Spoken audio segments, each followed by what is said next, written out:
আজ 2 মার্চ, গতকালকে আসতে পারিনি, রবিবার দিন বন্ধুদের সাথে পিকনিক ছিল, তো সেই জন্য আজকে সকাল সকাল আবার কুপার্সে চলে এলাম। কুপার্সের আশ্রমে কাকুর কিছু কিছু রিকোয়ারমেন্ট ছিল, কিছু কিছু বাজার ফাজার ছিল, সেইগুলো আনলাম আর ওনার খোঁজখবর নেওয়ার জন্য আসা। তো চলুন দেখতে থাকুন। অলরেডি এখানে ঢোকার সাথে সাথে বুঝতে পারছি যে এখানকার অ্যাম্বিয়েন্সটা আস্তে আস্তে পরিবর্তন হচ্ছে। দেখাই আপনাদের।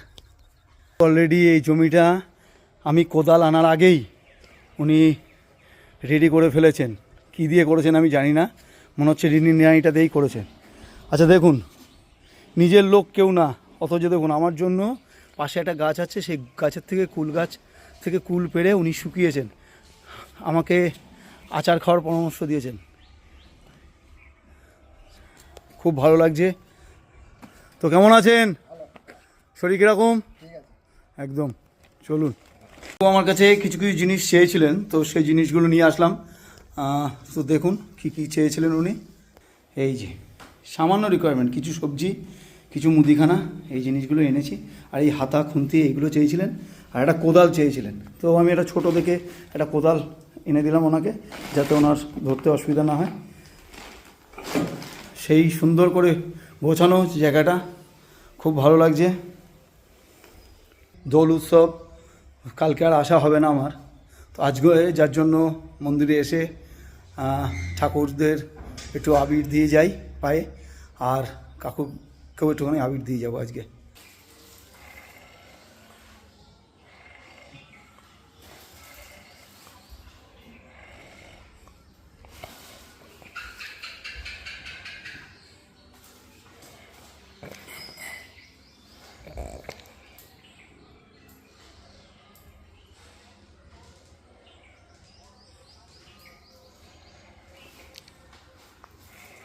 ঠিক, উনি কোন গাছের কুল পেড়ে আমার জন্য রেখে দিয়েছিলেন সেটা দেখায়।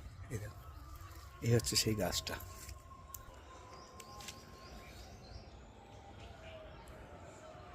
প্রচুর কুল হয় এই গাছটাতে, এখন কমে এসেছে যদিও, কিন্তু প্রচুর কুল হয়, পড়ে থাকে এখানে। তো আমি এতদিন এসেছি, আমি কোনোদিন পুরাইনি। কিন্তু দেখুন, উনি আমার কেউ হন না ঠিকই, কিন্তু যেহেতু ওনার ছেলের বয়সী আমি, তো আমাকে দেওয়ার মতো তো ওনার কিছুই নেই, ওনার কেউ নেই বলেই আজকে উনি এখানে।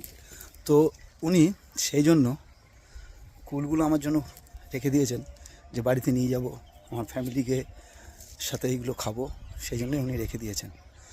তো ভাবুন যে ওনারও মনের কষ্ট আছে, দুঃখ আছে, যে ওনার নিজের লোকেরা ওনাকে বঞ্চিত করেছে, যার জন্যই উনি আজকে এখানে রয়েছেন। এই যে সেই কুলগুলো, যেগুলো উনি কুড়িয়ে রেখেছিলেন। এই কুলগুলোর মধ্যে স্নেহ, পরম মমতা রয়েছে, সেটা আমি হলপ করে বুঝতে পারছি। তো আজকে এই পর্যন্তই, এবার বাড়ি ফেরার পালা। আবার সামনের সপ্তাহে রবিবার আসবো এখানে। সবাই ভালো থাকবেন, সুস্থ থাকবেন, নিজের খেয়াল রাখবেন।